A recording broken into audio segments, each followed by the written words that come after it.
seems like no matter what day it is, what time it is, this mansion of the YozaKura family will always be never a dull day.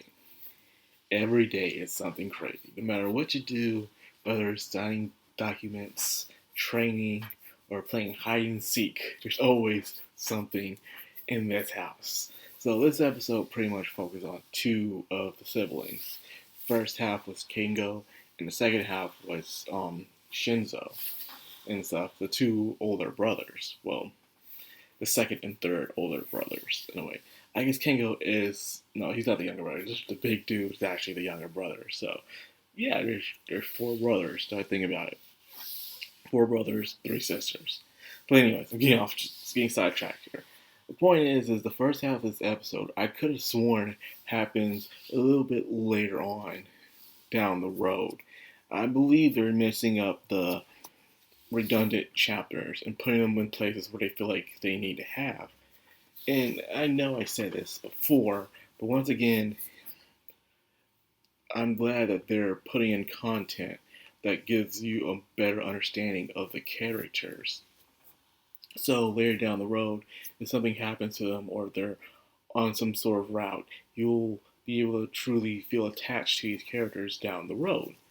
It's something that I was complaining about that Mushoku Tensei is not doing right now in season 2, where the characters are there, but there's no episode that truly focuses on them for us to truly like these characters that's going through the motions in a way. They're just there as Reese's friends and companions, and that's it. But no, Mushoku Tensei. I keep getting sidetracked. I just something I need to bring up again is that these episodes may be redundant or not that important, but it does help with understanding the characters. You know, we can have the characters be more fleshed out than they usually are when you just only put in just the important stuff into an episode.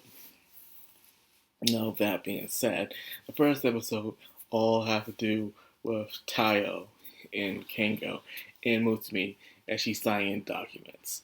As a family head, one of her job is to continue signing documents, counting all the paperwork, from taxes to stock to house management, and even other requests that the other siblings will slip in, like how the older brother keeps trying to put in divorce papers. He keeps putting in divorce papers every single time. And the fact how fast she's signing things, you think she's just signing them and not reading them. No, she has super speed read, man. She's on that jet. She can see everything she's looking at the paper just less than a second. Okay, that's how professional she is. Because you see all that paperwork she got to deal with. My question is how do you let all that stack up so fast? Maybe it just comes in all at once, or she's let it pile up and decided to do it on a certain day. I don't know. But either way, she needed some help. So anyways, with this is that she needed to get everyone's approval, and one of the things she needed to get signed was Kengo.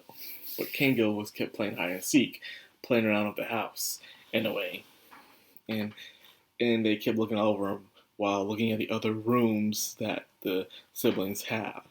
The room that impressed me the most was the dog's room. I swear to God, this dog is literally the Snoopy of anime. I'm telling you right now. You're just wondering what goes through this dog's mind and what does this dog do outside of the family. Because he already knows how to drive a car. Then you see this dog's house, or this room, and it's so posh, so fancy. So others have video games. One just sleeps in a rocking chair, just like being awake. One has tanks and weapons.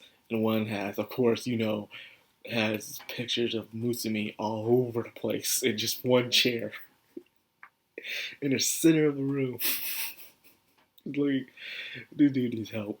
Dude, I don't know what to do there, man.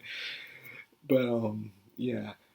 And finally, something very interesting happens, and it's paying attention to detail of how well Mutsumi and Tayo knows each other.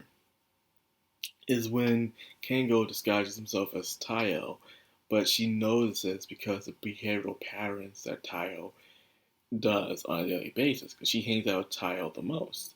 And what she learned is that Tayo always opens the door for her, no matter what situation. He always opens the door. You even see it throughout the episode. Like, while I was scrolling back, like, yeah, you're right.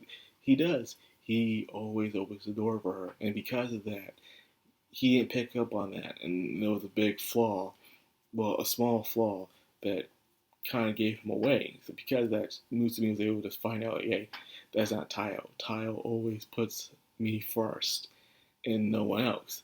And so she realizes that. So yeah, that's Kango. So what's going on with Kango is that he looks at Musume, he remembers her, not just as his little sister, but she resembles their mom, who probably has passed away. So because of that, he feels some sort of sentiment, like he misses the mom in a way, and also sees, you know, the mom and Musume. So that was a little heartwarming moment.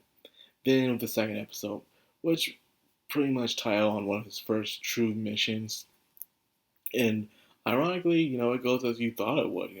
He was doing not bad, but nothing truly professional that would stick out. He wasn't that good.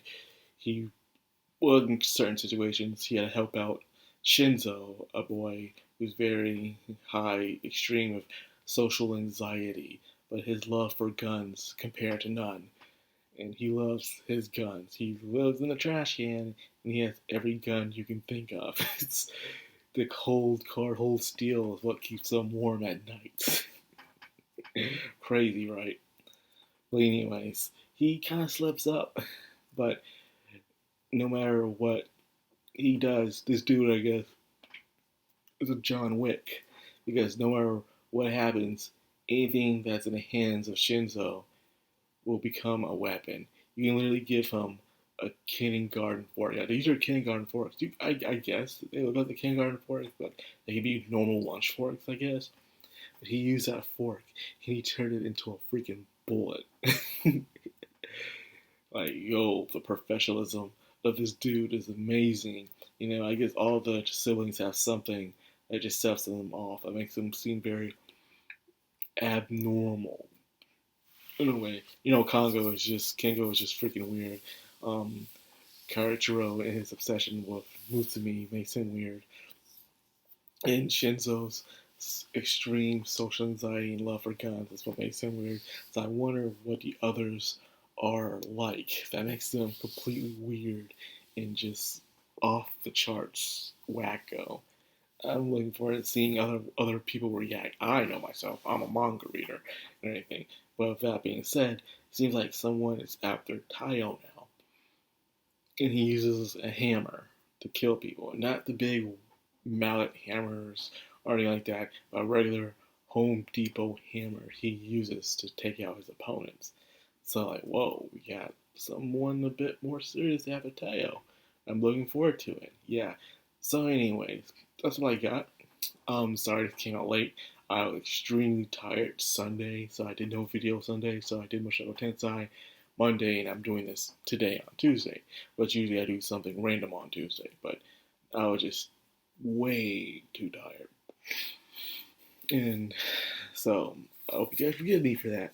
But anyways, things should be back to normal this week. Hopefully things are back to normal at work, because we've been remodeling for the longest, and this should be hopefully the last week of remodeling, and then everything will go back to normal, and I don't have to feel less exhausted. But anyways, that's what I got for this video. I hope you guys enjoyed it. If you did, like, comment, subscribe, and of course, hit that bell icon. This has been Macron, all anime, signing up.